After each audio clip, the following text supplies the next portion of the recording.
नमस्कार. मी राजेश धर्माधिकारी, सद्गुरू Gadge Maharaj college Karad, HSC vocational electronics technology. आज आपण पेपर 1मधील सुरक्षितता व प्रथमोपचार याबद्दल आपण माहिती घेणार आहोत. 11वीमध्ये प्रॅक्टिकलमध्ये पहिलाच टॉपिक आहे की सुरक्षितता व प्रथमोपचार. म्हणजे प्रयोगशाळेमध्ये आल्यानंतर अपघात होऊ नये म्हणून कोणती काळजी घ्यायची, अपघात झाल्यानंतर कोणती काळजी घ्यायची आणि प्रथमोपचार म्हणजे काय याबद्दल आपण माहिती घेणार आहोत. अपघात जे होतात ते मानवी चुकांमुळे होतात किंवा दुर्दैवाने आपली चूक नसतानासुद्धा अपघात होण्याची शक्यता असते. तर प्रयोगशाळेमध्ये अपघात होऊ नयेत म्हणून पहिल्यांदा कोणती काळजी घ्यावी ते आपण पाहूया. पहिली गोष्ट, प्रयोगशाळेमध्ये येताना पायामध्ये अवाहक तळवे असलेले म्हणजे बूट किंवा चप्पल जे असतात त्याला रबरी तळ असावा की जेणेकरून त्याच्यामधून प्रवाह वाहणार नाही. कातळी चप्पल असेल तर त्याच्यामधून प्रवाह वाहण्याची शक्यता असते.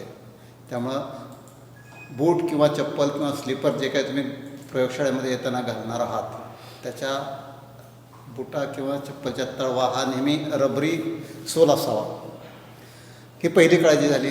दुसरी गोष्ट, तुमच्या अंगामधले जे कपडे आहेत, तुमचा युनिफॉर्मच असणार आहे त्यामुळं तुम्ही वेगळे कपडे घालणार नाही आहेत. परंतु समजा तुम्ही इतरत्र कुठं घरी काम करत असाल किंवा इतर वर्कशॉपमध्ये कुठं काम करत असाल त्यावेळेस अंगामधले जे कपडे असतात ते कपडे आपल्या अंगाबरोबर असावेत, प्रमाणापेक्षा जास्त लूज असू नयेत. त्याच्यामुळं काय होतं, आपण काम करत असताना एखादं शर्टची बाही किंवा पायजमाचे एखादं टोक अडकण्याची शक्यता असते, आपण पडण्याची शक्यता असते किंवा आपलं एखादं उपकरण त्याच्यामुळं कंट्रोल होणार आहे. म्हणजे एखादा धक्का लागला तर उपकरणाचं नको ते बटन दाबलं जाणार आहे आणि त्याच्यामुळं अपघात होण्याची शक्यता असते. म्हणून अंगामधले जे कपडे आहेत ते शक्यतो अंगाबरोबर असावेत. युनिफॉर्म असेल तर काही प्रश्नच नाही, ते युनिफॉर्म हे नॉर्मप्रमाणेच असतात. दुसरी गोष्ट, तुम्ही जे घड्याळ घालता त्या घड्याळाचा जो बेल्ट आहे हा बेल्ट हा मेटलचा असू नये. कारण की आपण ज्यावेळेस इलेक्ट्रॉनिक किंवा इलेक्ट्रिकल वस्तूचं दुरुस्ती किंवा काम करत असतो त्यावेळेस कधीकधी लाईव्ह सप्लायवर सुद्धा काम करावं लागतं. इलेक्ट्रॉनिक्समध्ये जास्तीत जास्त 30 व्होल्टवर आपल्याला काम करावं लागतं. पण कधीकधी जर का पिक्चर ट्यूब असते किंवा इन्व्हर्टर असतो त्याच्यावर ज्यावेळेस आपण काम करत असतो त्यावेळेस ते 230 व्होल्टची करंट व्होल्टेज आणि करंट असतो. त्यामुळे त्या ठिकाणी आपल्याला काम करताना शॉक बसण्याची शक्यता असते. त्यामुळं ज्यावेळेस आपण घड्याळ घालतो त्यावेळेस ते घड्याळाला बेल्ट जो असतो, घड्याळाचा बेल्ट हा मेटलचा असू नये. शक्यतो काम करताना घड्याळ बाजूला काढून ठेवावं. इलेक्ट्रिकलचं जर का हाय व्होल्टेजवर किंवा व्होल्टेजवर इलेक्ट्रिकलचं जर का लाईव्ह म्हणजे सप्लाय चालू असताना जर काम करायचं असेल तर हातामध्ये मोजे असावेत. शक्यतो हातामध्ये मोजे असावेत. उपकरणांना प्लॅस्टिक कोटिंग आहे का नाही त्याची खात्री करून घ्यावी. दुसरी गोष्ट, हातामध्ये शक्यतो कडं घालू नये. मेटलचे जे घालतात मुलं तशी कडं शक्यतो घालू नये. काम करताना ते कडं जर का एखाद्या लाईव्ह वायरला जर का टच झालं तर तुम्हाला शॉक बसण्याची शक्यता असते. त्यामुळं हातामध्ये कडं शक्यतो घालू नये. गळ्यामध्ये काम करताना चेन घालू नये. कारण की तुम्ही जर का वाकून काम करणार असाल, एखादं सोल्डरिंग करायचं असेल, एखादं दुरुस्त काय करतो, वाकून काम करताना ती चेन काय असेल लोंबते खाली आणि ती चेन जर का एखाद्या लाईव्ह वायरला टच झाली तर काय तुम्हाला शॉक बसण्याची शक्यता असते. तुम्ही कामाच्या गडबडीत असताना ते लक्षात येत नाही आपल्या. त्यामुळं गळ्यामध्ये चेन काम करताना सोन्याची चेन किंवा मेटलची चेन किंवा चांदीची चेन जे घालतात ते शक्यतो घालू नयेत. बोटामध्ये अंगठी घातली तरी ठीक आहे, काय हरकत नाही, पण ते अंगठीनं काम करताना अडथळा कुठला होणार नाही याची काळजी घ्यावी. हे झाले आपले किरकोळ म्हणजे जे अपघात टाळता यावा म्हणून आपण जे प्रिकॉशन घ्यायचे असते त्यासाठी मी तुम्हाला सांगितले की कोणती काळजी घ्यायची ते सांगितले.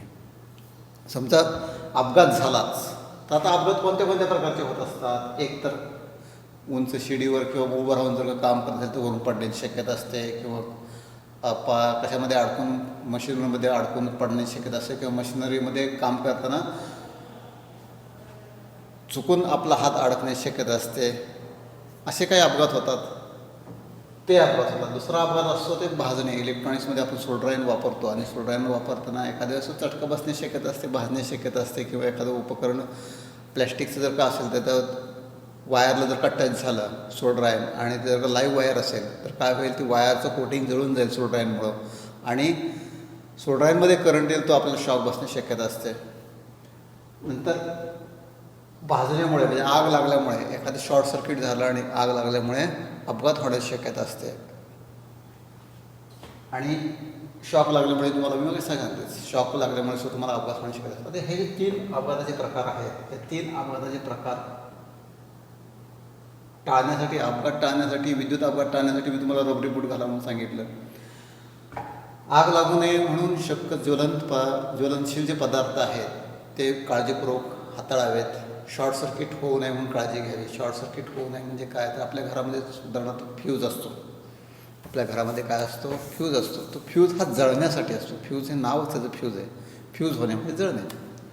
मग जर का एखाद्या घरामध्ये जर का तुमच्या किंवा एखाद्या प्रयोगशाळेमध्ये जर का शॉर्ट सर्किट झालं आणि त्याचा जो फ्यूज असतो त्या सिरीजमध्ये असतो आणि तो सिरीजमध्ये जर का फ्यूज जळाला नाही, म्हणजे या 2 वायर आहेत, एक लाईव्ह आणि एक न्यूट्रल आहे, आणि त्याच्या सिरीजमध्ये काय असतो, फ्यूज असतो. हा फ्यूज जर का जळाला नाही, तर ह्या 2 टोकं एकमेकाला जोडल्यामुळं स्पार्किंग होतं आणि स्पार्किंग होऊन काय होते, आग लागते. आणि ते आग लागल्यानंतर ही वायर जळत जर का हा फ्यूज जळाला नाही तर ही वायर जळत इथपर्यंत येते. म्हणजे फ्यूज हा योग्य क्षमतेचा वापरावा. जर का तुम्हाला इथं 500 मिली अँपिअरचा किंवा 1 मिली अँपिअर जर 1 अँपिअर जर का फ्यूज वापरायला सांगितलं असेल तर तुम्ही 1 अँपिअरचा असेल तर फ्यूज वापरा. तुम्ही जर तिथं जास्त क्षमतेचा फ्यूज वापरला आणि जर का समजा 5 अँपिअरचा त्या ठिकाणी फ्यूज वापरला, वायरची क्षमता आहे 2 अँपिअर आणि तुम्ही फ्यूज वापरला 5 अँपिअरचा, तर काय होईल, तर या वायरमधून जास्तीत जास्त 2 अँपिअरचा प्रवाह वाहू शकतो. पण तो जर का तुम्ही 5 अँपिअरचा प्रवाह त्याच्यामधून गेला शॉर्ट झाल्यामुळं, तर ही वायर काय होणार आहे, जळून जाणार आहे. फ्यूज हा जळण्याचं काम करत असतो. फ्यूज हा काय करत असतो, जळण्याचं काम करत असतो. किंवा ज्यावेळेस शॉर्ट सर्किट होतं त्यावेळेस ते फ्यूज जर का जळाला नाही तर काय होईल, अपघात होईल. म्हणून फ्यूज हा जळण्यासाठी असतो. फ्यूज हा योग्य क्षमतेचा वापरावा. पहिली गोष्ट, आग लागू नये म्हणून, शॉर्ट सर्किटमुळे आग लागू नये म्हणून काय करावं लागेल आपल्याला, पहिल्यांदा फ्यूज जो वापरणार आहे आपण तो योग्य क्षमतेचा वापरावा. त्या कंडक्टरच्या क्षमतेपेक्षा जर का जास्त फ्यूज वापरला तर काय होणार आहे, कंडक्टर जळतील परंतु फ्यूज जळणार नाही. फ्यूज मात्र सुरक्षित राहील. सारखा फ्यूज जातो म्हणून तुम्ही जर का जाड तार टाकली तर काय होईल, तर हा प्रकार उत्पन्न होईल. मग सारखं जर का फ्यूज जात असेल तर त्याचं कारण तुम्ही शोधलं पाहिजे. पहिल्यांदा कशामुळे फ्यूज जातं ते शोधलं पाहिजे आणि मग फ्यूज टाकून पुन्हा उपकरण तुम्ही चालू केलं पाहिजे. हे पहिल्यांदा शॉर्ट सर्किट होत असेल आणि शॉर्ट सर्किटमुळे आग लागत असेल तर फ्यूज हा सगळ्यात महत्त्वाचा घटक आहे. फ्यूज योग्य असेल तर शॉर्ट सर्किटमुळे शक्यतो आग लागत नाही. लगेच सप्लाय कट होतं फ्यूजमुळं आणि जे स्पार्किंगमध्ये आग लागण्याची शक्यता असते ती आग लागत नाही. पण जर का एकदा स्पार्किंग झाल्यानंतर का आग पेटली तर काय करायचं, एकदाच स्पार्किंग झालं, फ्यूज जळाला, ठीक आहे, सप्लाय बंद झाला, परंतु त्यात एका ठिणगीमुळे जर का ज्वलनशील पदार्थ येत असतील आणि त्याच्यामुळे जर का आग लागली तर काय करायचं. तर ज्वलनशील पदार्थ कोणता आहे, केमिकल आहे का इलेक्ट्रिक उपकरणं आहेत त्यालाच आग लागलेली आहे त्याच्यामध्ये सप्लाय आहे, हे 2 प्रकार आहेत. म्हणजे समजा जर का आग लागलेली आहे आणि सप्लाय चालू आहे आणि अशा वेळेस जर का तुम्ही पाणी मारलं आग विझवण्यासाठी तर काय होईल, पाण्यामधून आपल्याकडे करंट येईल आणि पाण्यामध्ये करंट आल्यामुळे आपल्याला शॉक बसण्याची शक्यता आहे. मग तसं होऊ नये म्हणून आग लागली, जर शॉर्ट सर्किटमुळे जर का आग लागली असेल तर पहिल्यांदा विद्युत पुरवठा बंद करावा. पहिल्यांदा काय करावं, मेन स्विच काय करायचा, त्या वर्कशॉपचा किंवा घराचा किंवा एखाद्या गोडाऊनचा पहिल्यांदा काय करावं लागेल, आपल्याला मेन स्विच ऑफ करावं लागेल. मेन स्विच ऑफ केल्यामुळे जेव्हा वायरमधून करंट वाहणार आहे तो करंट थांबेल.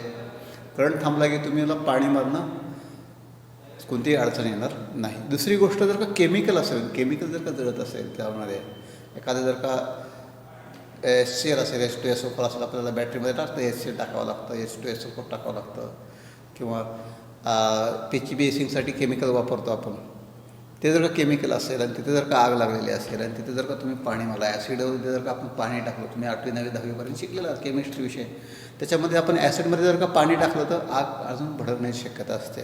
त्यामुळं कोणत्या कारणानं आग लागलेली आहे आणि तिथं कोणता पदार्थ आहे हे जर का तुम्हाला माहीत असेल तर तिथं तुम्ही कोणतं आग विझवण्यासाठी वापरायचं. मग त्या ठिकाणी तुम्हाला आग विझवण्यासाठी पावडरचा एक कार्बनच्या पावडरचा एक सिलेंडर मिळतं आपल्याला. ते जर का सिलेंडर तुम्ही वापरलं तर तुम्हाला सुरक्षित आहे. म्हणजे शॉर्ट सर्किट झालं तरी ते सिलेंडर तुम्ही वापरू शकता. विजेमुळे आग शॉर्ट सर्किट झालं मग केमिकलचं जर असेल तरीसुद्धा आग विझतं. म्हणजे कुठल्याही आगीला ते सुरक्षित आहे. शक्यतो ते सिलेंडर त्या ठिकाणी वर्कशॉपमध्ये किंवा प्रयोगशाळेमध्ये जे सिलेंडर उपलब्ध असतं त्याचा वापर तुम्ही करावा. पाण्याचा वापर शक्यतो टाळावा. दुसरी गोष्ट, आग विझवताना ही जी फ्लेम आहे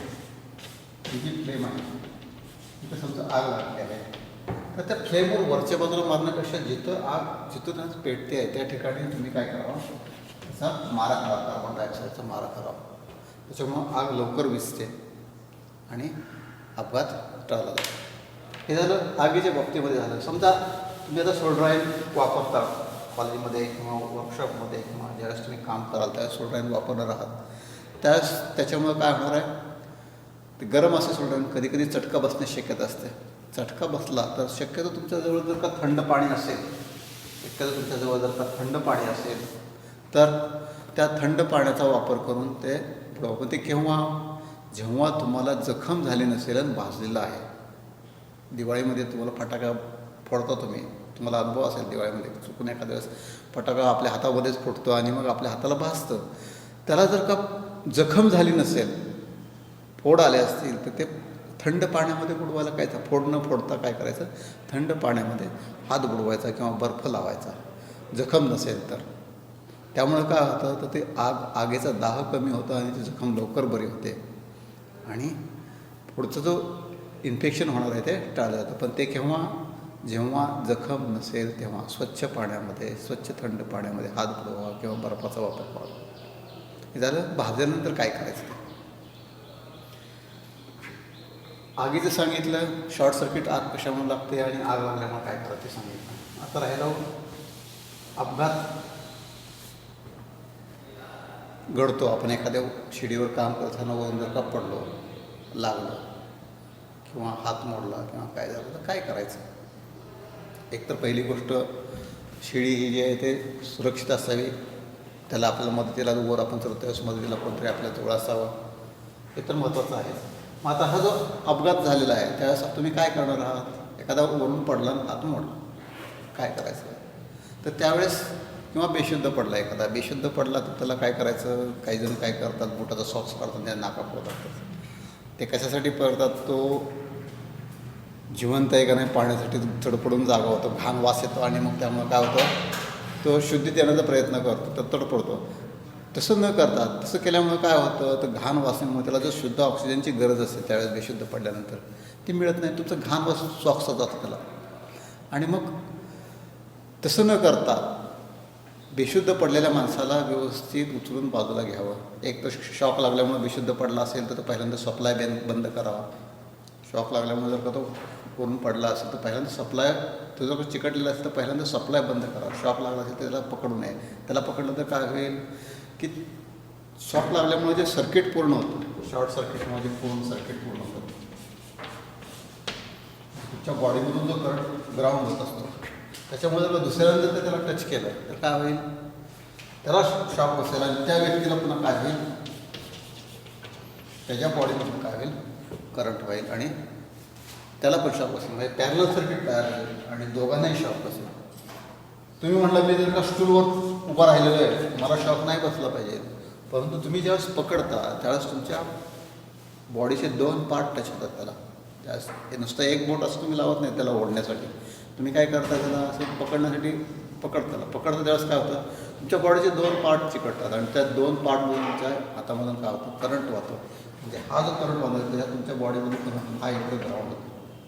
त्यामुळे तो एक चुकीचा गैरसमज आहे की मी बूट घातलेला आहे, मी सुरक्षित आहे, मी हात लावून ओढू शकतो. तर सोडायला गेलं तर तुमच्या बॉडीचे एकच पार्ट टच झाला तर तुम्हाला काही होत नाही. नुसतं बोट असं टच झालं तर तुम्हाला काही होत नाही. पण तेच जर का तुम्ही असं दोन्ही हातानं किंवा एक असं पकडलं तर तुमच्या बॉडीचा हा सर्कल, हा जो भाग आहे तो काय होतो, मंडळामध्ये येतो आणि तुमच्या बॉडीमधून काय होतं, करंट होतं, म्हणजे तुम्हाला पण शॉक बसणं शिकत असतं. म्हणजे शॉक बसला असेल तर काळजी घ्या. पहिल्यांदा काय करायचं, मेन स्विच ऑफ करायचं किंवा एखादं रबरी मोजे किंवा प्लॅस्टिक किंवा अवाहक पदार्थ घेऊन त्याला बाजूला काढण्याचा प्रयत्न करा. काठी, लाकडाची काठी, प्लॅस्टिकची काठी, त्याला बाजूला ओढण्याचा, ढकलण्याचा प्रयत्न करायचा. तो तार बाजूला ढकलण्याचा प्रयत्न करायचा. दुसरी गोष्ट, आता तो बेशुद्ध पडला असतो, शॉक बसताय, आपण लाईट सप्लाय बंद केला आणि आपण काय केलं, सप्लाय बंद केला, मग त्याला बेशुद्ध पडलं, त्याला बाजूला घेतलं, त्याला सॉक्स लावायचं नाही, यामध्ये मोजा, घाण मोजा त्याला द्यायचा नाही, त्याला मोकळी हवा मिळेल याची काळजी घ्यायची. अंगावरचे कपडे सैल करायचे, अंगावरचे कपडे आवश्यक असेल तरच सैल करायचे, विनाकारण उगाच कपडे काढायचे नाहीत तिचे. आणि काय करायचं, त्याला मोकळी हवा मिळेल याची काळजी घ्यायची आणि लवकरात लवकर डॉक्टरांना बोलवायचं. आता प्रथमोपचार यामध्ये आपण काय म्हणतो की प्रथमोपचार करायचा. प्रथमोपचार म्हणजे काय असतात, तर आपण काही डॉक्टर नाही आहे. एखाद्या व्यक्तीला अपघात झाल्यानंतर समजा जर का तो वरून पडला असेल, त्याचा हात मोडला असेल आणि त्याला जर का डॉक्टरांच्याकडे नेण्याची गरज असते, तर आपल्याला आपण त्याला डॉक्टरांच्याकडे नेलं पाहिजे. पण ते डॉक्टरांच्याकडे नेण्यापूर्वी त्याला जर का जखम झाली असेल तर ती जखम काय केली पाहिजे, बंद केली पाहिजे. रक्तप्रवाह काय केला पाहिजे, पहिल्यांदा थांबवला पाहिजे. रक्तप्रवाह थांबवून मग त्याला हात जर का मोडला असेल आणि तो जर का वेगळ्या पोझिशनमध्ये असेल आणि आपण सरळ करायचं आपल्याला नॉलेज नसते, हात मोडल्यानंतर तो सरळ न करण्याच्या भानगडीत पडतात, तो हात असा ठेवावा की त्या अपघाती व्यक्तीला वेदना कमी होतील अशा पद्धतीने तो हात ठेवावा. आणि तशा अवस्थेमध्ये डॉक्टरांच्याकडे घेऊन जावं किंवा डॉक्टर जर का लगेच ताबडतोब येऊ शकत असेल तर चांगलंच आहे, नसेल येऊ तर डॉक्टरांच्याकडे आपण घेऊन जाण्याचा प्रयत्न करावा की जेणेकरून डॉक्टरांच्याकडे नेताना त्याला कुठली इजा होणार नाही याची आपण काळजी घ्यायची असते. त्याला म्हणतो आपण प्रथमोपचार. आता एखादी जर का जखम झाली असेल आणि जखम आपण जर का बंद करायची असेल तर आपण सुद्धा आपल्याला त्रास होऊ नये याची काळजी घेतली पाहिजे. कारण की रक्तामधून सुद्धा विविध आजार पसरण्याची शक्यता असते, तर ते आजार पसरू नयेत. आणि त्या आपल्याला जखम असेल आणि त्याचं रक्त जर का आपल्या जखमेला लागलं तर काय होईल, त्याचं इन्फेक्शन किंवा आपलं इन्फेक्शन त्याला होण्याची शक्यता असते. म्हणून तुम्हाला जर का हातमोजे त्यावेळेस अपघात झाल्या आपल्याला लगेच उपलब्ध नसतात, पण एखादी प्लॅस्टिकची पिशवी असते उपलब्ध, स्वच्छ प्लॅस्टिकची पिशवी घ्यायची, त्याच्यामध्ये हात घालायचे, ते प्लॅस्टिकची पिशवीने त्याला पकडायचं, उचलायचं, ते जखम पकडायची, त्याला रुमालानं बांधायचं वगैरे. तर प्लॅस्टिकची पिशवीचा तुम्ही वापर करू शकता. म्हणजे हातमध्ये नसेल तर ऐन वेळेस मी प्लॅस्टिकची पिशवीचा सुद्धा वापर करू शकता.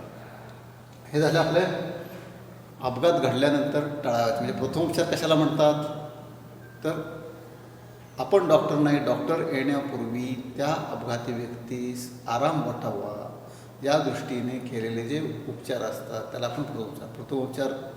बेशुद्ध पडलेल्या माणसाला आपण त्याला शुद्धीवर आणण्याचा प्रयत्न, आपण मोकळी हवा देऊन करण्याचा प्रयत्न, त्याला जागं करून असं करून आपण काही कांदा बिंदा लावणार नाही. कारण की ते लावल्यामुळं माणूस शुद्धीवर येईल. कांदा हा अमोनिया असतो त्याच्यामध्ये आणि त्या अमोनियामुळे त्यांना मोकळी ऑक्सिजन मिळत नाही, अमोनियाचा वास त्याला जातो आणि तो शुद्धीवर येण्याचा प्रयत्न. झोपलेला असतो, कधी बेशुद्ध पडल्यानंतर माणूस झोपू शकतो, तो झोप लागतो त्याला बऱ्यापैकी जर का त्याला त्रास कुठला होत नसेल तर.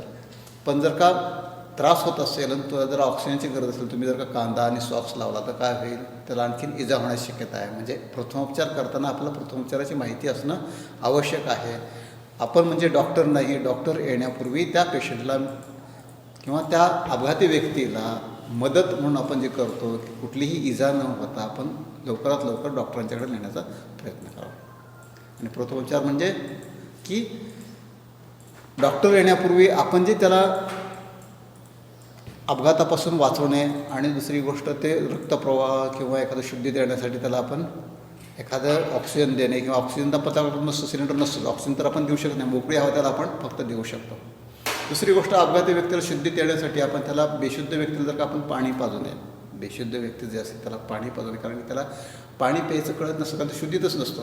त्याला जर का तुम्ही पाणी पाजलं तर काय होईल, ते पाणी त्याच्या फुफ्फुसामध्ये जाण्याची शक्यता असते आणि त्याला फायदा होण्याऐवजी काय होण्याची शक्यता असते, तोटा होण्याची शक्यता असते. त्यामुळे त्याला कुठलाही द्रव पदार्थ म्हणजे चहा, कॉफी किंवा पाणी बेशुद्ध व्यक्तीला पाजून शुद्धीवर आल्यानंतर त्याला उत्तेजक पेय म्हणजे तुम्ही काय देऊ शकता, चहा, कॉफी वगैरे असे तुम्ही देऊ शकता. हे झालं आपलं अपघात घडल्यानंतर कोणती काळजी घ्यायची ते तुम्हाला मी सांगितलं. उपकरण वापरताना एखादं उपकरण प्रयोगशाळेमध्ये गेल्यानंतर एखाद्या उपकरणाची तुम्हाला जर का माहिती नसेल तर ते उपकरणाला हात लावू नये, कारण की त्या उपकरणामुळं काय होणार आहे ते तुम्हाला माहीत नसतं.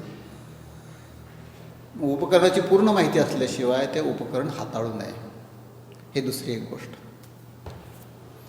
अशा रीतीने तुम्ही जर का प्रयोगशाळेमध्ये आल्यानंतर काळजी घेतली आणि एखादी गोष्ट काम करण्यासाठी योग्य साधन वापरा, म्हणजे कट करण्यासाठी तुम्ही कटरचाच वापर करावा आणि तुम्ही स्क्रूड्रायव्हरनं कट करण्याचा प्रयत्न करू नये. टेस्टरचा वापर हा सप्लाय आहे का नाही ह्या पाहण्यासाठी निश्चित करावा. मगच तुम्ही काय करावं, लाईव्ह वायर आहे का नाही ते चेक करून त्या सप्लाय बंद आहे का बघूनच मग तुम्ही त्याला हात लावा. ठीक आहे. आज आपण काय पाहिलं की सुरक्षितता व प्रथमोपचार याच्याबद्दल आपण थोडक्यात माहिती घेतलेली आहे. पुढच्या लेक्चरमध्ये आपण सांकेतिक चिन्हांचा माहिती घेऊ.